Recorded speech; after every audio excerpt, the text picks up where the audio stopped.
जब जेल गया, मेरी जो एक बेटी है 1 दिन की थी। जब 3-4 साल बाद मैं छुट के वापस आया तो वो मुझे पहचानती नहीं थी कि ये मेरे पिताजी हैं। रात को जब मैं अपने बेड पे अपनी बेटी के साथ सोने लगा तो वो मेरे को हाथ से दूर करने लगी। वो पहचानती नहीं, उसको लगा ये आदमी कौन आ गया इस कमरे में जो हमारे साथ सोने से। आप आरक्षण आंदोलन के दौरान जेल में गए थे, कितने महीने जेल रहे थे आप? मैं लगभग 4.25 साल जेल में रहा हूँ इस आरक्षण आंदोलन में। अच्छा, आरोप क्या था आपके ऊपर? आरोप मेरे पे 3 केस लगाए थे शुरुआत में जी। सांपला में जब हमने शुरुआत की वहाँ के रोड जाम का, जो घटनाक्रम 17 फरवरी को हुआ था रोहतक कोर्ट के सामने, उसमें जो है प्रोवोकेटिव स्पीच का, और तीसरा जो अभिमन्यु कैप्टन जो हैं उनका घर जला था, उसमें मैं आरोपी था। जी। अच्छा, ये बताओ, जैसे आप जेल में रह के आए लेकिन अभी तक जाटों को आरक्षण तो मिल पाया हरियाणा में, उसकी तो टीस होगी मन में। बिल्कुल टीस है। जो लड़ाई, जो सोच लेकर हम आए थे, सरकार के खिलाफ हमने आंदोलन किया था, वो जो है उस पर हमने कोई सफलता हासिल नहीं की। मेरे ख्याल में हम तो चलो जेलों में चले गए, पिछले 4.25 साल रहे जेल में। जो बाहर लोग थे, जो समाज के सरदार थे, ना तो वो ढंग से पैरवी कर पाए, ना उन्होंने जो है हमारा ध्यान रखा किसी प्रकार का। वही रोष हमारे मन में था। जो हमारे केसवार कुछ ऐसे भी हैं जिनकी हत्या होगी, आज तक वो हत्यारे नहीं पकड़े गए। उनके परिवारों का जो है बुरा हाल है, बच्चे अनाथ हो गए, लेकिन किसी कमेटी, किसी सरकार ने उनके ऊपर कोई ध्यान नहीं दिया, ना कोई मुआवजा, ना कुछ और। तो बड़ी बुरी परिस्थितियों में हमारे साथी जी रहे हैं, जेलों में पड़े हैं। हम ये चाहते हैं कि कमेटी उनका भी तो ध्यान रखे। जी। अच्छा, ये तो कितने साथी जेल में इस मामले में पूरे गए होंगे जाट आरक्षण आंदोलन में? देखो, शुरुआत में जब हम जेल में गए थे, मार्च 2016 में ही हम आ गए थे, तो रोहतक में जब हम थे लगभग 56 साथी हमारे साथ जेल में थे विभिन्न केसों में। उसके बाद इन्होंने मेरी जेल बदल कर यमुनानगर कर दी। वहाँ मैं अकेला था आरक्षण के केस का, और मुझे वहाँ जो चक्की बोलते हैं कमरों को, उसमें बंद कर दिया गया, बाकी जेल से नहीं मिलने दिया गया। तो मुझे यही नहीं पता होता था कि बाहर क्या चल रहा है क्या नहीं। हमें वहाँ जैसे अन्य बैरकों में टीवी की सुविधा होती थी, उस जगह टीवी की सुविधा नहीं दी जाती, तो ना मुझे बाहर की किसी खबर का पता चलता था। कुछ महीने मुझे वहाँ रखा गया, उसके बाद भेज दिया गया भिवानी जेल। वही परिस्थितियाँ कि भिवानी में जो मुझे साथी मिले लगभग 10-12 थे जो आरक्षण के दौरान जेलों में बंद थे। कुछ महीने वहाँ रहने के बाद मुझे भेज दिया झज्जर जेल में। वहाँ मुझे 35-40 झज्जर में साथी मिले जो जेलों में वहाँ आरक्षण के लगभग 20-20, 30-30, 40-40 मुकदमे भी उन पर दर्ज थे। तो इस तरीके से मुझे सारी जगह घुमाते रहे। एग्जैक्ट कोई मैं ये अभी नहीं बता पाऊंगा कि भी कितने थे, लेकिन हाँ, सैकड़ों लड़के जो है जेलों में भेजे गए, झूठे केस लगाए गए।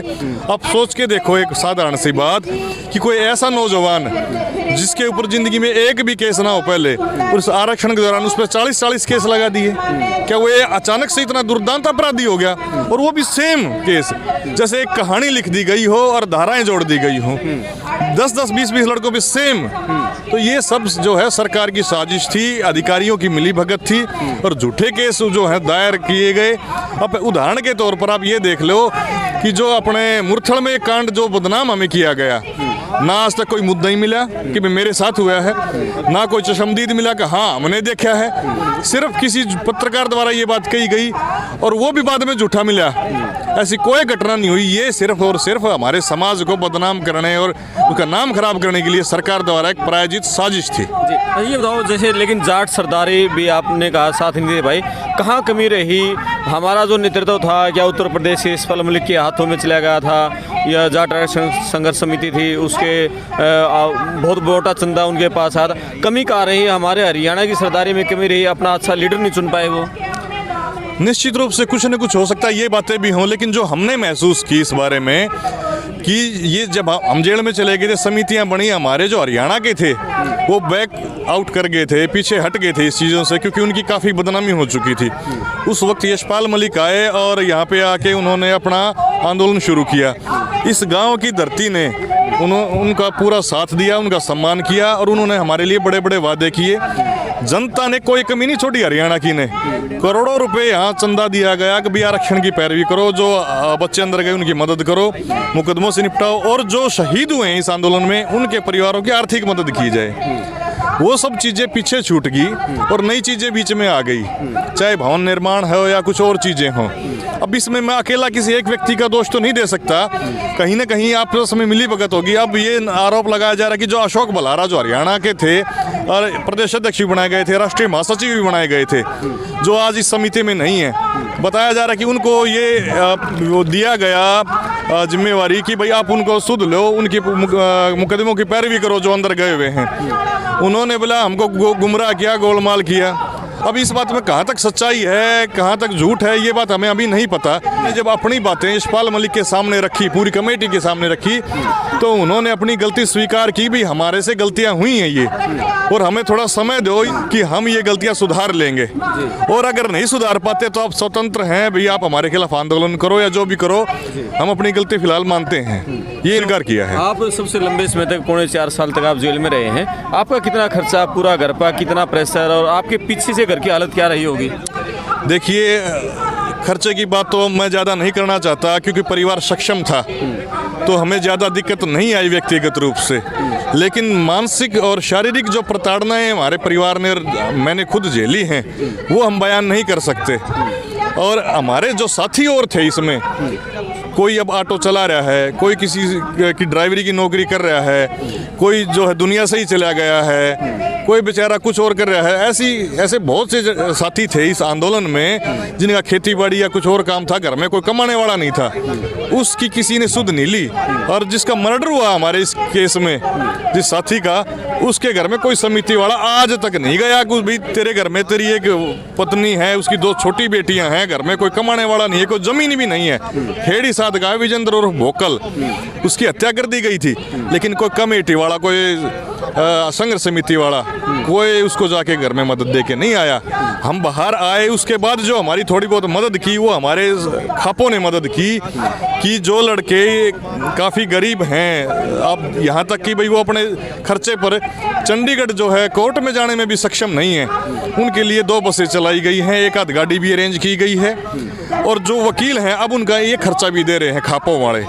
लेकिन किसी भी संघर्ष समिति ने उस वक्त कोई मदद नहीं की। लेकिन अब इन्होंने कहा कि भाई जो गलतियां हैं वो दूर की जाएंगी, हम आपकी इस मामले में पूरी मदद करेंगे। जो भी पीड़ित और भी हमारे अलावा भी अन्य भी हैं, अलग जिलों में भी हैं, तो हम उनका भी मुद्दा उठाएंगे, उनकी भी मदद की जाए। हम अकेले ही नहीं है ये पीड़ित, पूरा हरियाणा में ऐसे अलग अलग शहरों में अलग अलग लड़के हैं जो जिनको मदद की आवश्यकता है। तो ये संघर्ष समिति उनकी तरफ भी देखे, उनका भी ध्यान करे, उनके परिवारों की भी सोचे। आपकी जिंदगी कितनी बदली है जेल जाने से, ये इतने मुकदमे लगने से? कैसे आपकी लाइफ का टारगेट था, कहाँ जानी थी, कहाँ चली गई, कितना बदलाव आ गया? देखो, जो हम एक सामान्य जीवन में थे वो पूर्ण रूप से बदल गया। जो हम अपना काम करते थे, कहीं बिजनेस करते थे, जो लॉस हुआ वो तो हम नहीं बयान कर सकते यहाँ भी अभी इतना। और लेकिन ये था कि मैं जब जेल गया, मेरी जो एक बेटी है 1 दिन की थी। जब 3-4 साल बाद मैं छूट के वापस आया तो वो मुझे पहचानती नहीं थी कि ये मेरे पिताजी हैं। रात को जब मैं अपने बेड पे अपनी बेटी के साथ सोने लगा तो वो मेरे को हाथ से दूर करने लगी, वो पहचानती नहीं। उसको लगा ये आदमी कौन आ गया इस कमरे में जो हमारे साथ सोने के लिए। तो मेरे को रात को जो है नींद नहीं आ पाई सारी रात कि मेरे बच्चे मेरे को नहीं पहचान रहे। भैया सी तूने क्या गलती कर दी थी समाज की लड़ाई लड़के कि जो है ये सब दिन देखने पड़े। इतना दुख होता है कि भाई अपने परिवार का बच्चा जो खुद का वो मुझे नहीं पहचान पा रहा। जो मेरे इच्छाएं थी उसके प्रति कि भाई मैं मेरे बच्चे का लालन पालन इस तरीके से करूँगा, वो सब जो है धूमिल होगी। लेकिन ठीक है भाई, समय था, वक्त था, हमने वो चीज़ें की। हम अभी भी पीछे नहीं हट रहे। अगर समाज को जहाँ भी हमारी जरूरत होगी हम फिर अड़ेंगे। जो त्याग कुर्बानी देनी पड़ी जो पहले दी, हम आगे भी देने के लिए तैयार हैं।